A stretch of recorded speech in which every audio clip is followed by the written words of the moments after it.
Hi, everybody, it's me again, and I wanted to get back to you. As I said, I would send out another newsletter and record another video about how I found the book Fast Like a Girl.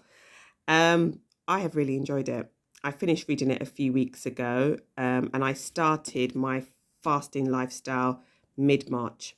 And since then, my periods are within a 28-day cycle. They don't last for 2 weeks. I'm no longer getting headaches. I get a little bit of dullness the week before my period, but it has been really life changing in that sense. I also have dropped some pounds and can fit into clothes that I have not worn in years. In fact, some of my old PR clothes, I tried them on and they fit. So that's quite good. That's always a plus, especially as the weather is so nice. But generally, for me, it has been about energy, about strength. I think where I have fallen down is that my sleep has been a bit erratic for the last couple of weeks. The weather hasn't helped, but it's been just been more, have had lots going on. And that brings me on to the main thing, which is stress levels. If you can see in this book, it talks about oxytocin, you can see cortisol, which produces insulin, and then it also reduces the hormones. You might not be able to see it clearly, but I will talk about it more in my main newsletter. And this is another reason why I've been talking about stress, because there is a lot going on. We're in stressful, difficult times, and it is so hard when we're being pulled in different directions for our stress levels to be higher. And it's very well for me to say, okay, reduce your stress levels. But the one thing that I have tried to do, as you can see at the top, is to make more oxytocin, and that's doing more fun things, bringing more joy into my life and figuring out what I can do to make myself happy, because that is ultimately going to reduce your stress levels. So yes, the book has been great. I don't follow the diet in this book. It is a keto biotic diet, which is generally keto, high protein, veg, because and then biotic means that they add prebiotics and probiotics. And I have been eating more of those foods. I've been eating more of those foods for a while, but I actually don't follow the diet in this book. I eat more carbs, and I tend to need more carbs at the start of my cycle and at the end of my cycle. So it's been great. And even with the changes that I've made, have been, as I said, I have felt the benefits. I tend to do intermittent fasting, which is between 12 and 15 hours. So if I finish eating between 7:38, I won't eat again until about 10, 11 o'clock.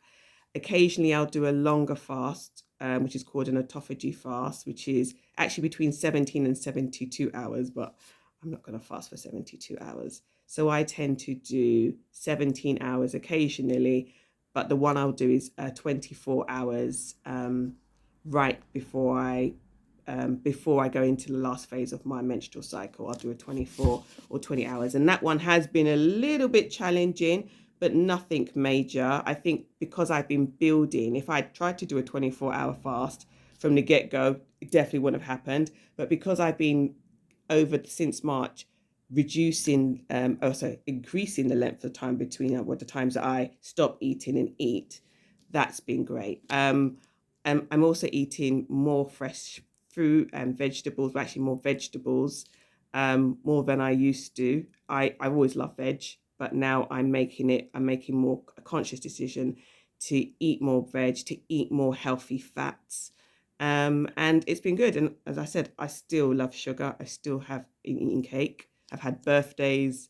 We've had bank holidays. I've made scones, but I am trying to be more mindful. And I know that I personally want to drop my sugar levels a little bit more. I mean, there's been a report in the Guardian this week about diabetes being a worldwide crisis. So that's something that I think metabolic health is key. I think, when you are going through your perimenopause or menopausal journeys, that we can become insulin resistant. And this is why another reason why fasting works for me. I mean, you don't fast all the time. You have to be careful, because also on the flip side, you may decide that you really like fasting and keep doing it. And I can see that tendency, but I always break my fast. I always go for a period where I don't fast as well, which is right before my period is due. So the week before, I will cut down my fasting and eat more. I'll go back to the way, not actually, can't go back to the way that I used to eat, but I would eat more carbs and eat more sweet potatoes and things like that. So, and rice.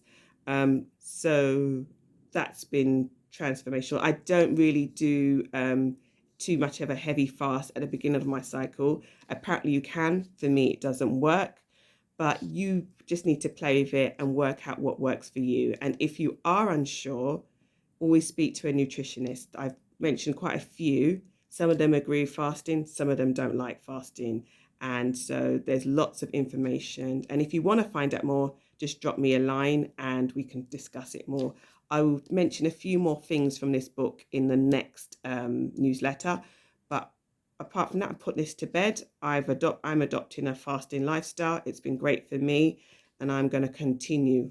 The interesting part will be what happens when we head closer to Christmas and see how I do. Because the one thing I've noticed, the continual fasting has made my stomach smaller, so I can't eat the way that I used to. And if I try to, I actually end up feeling unwell.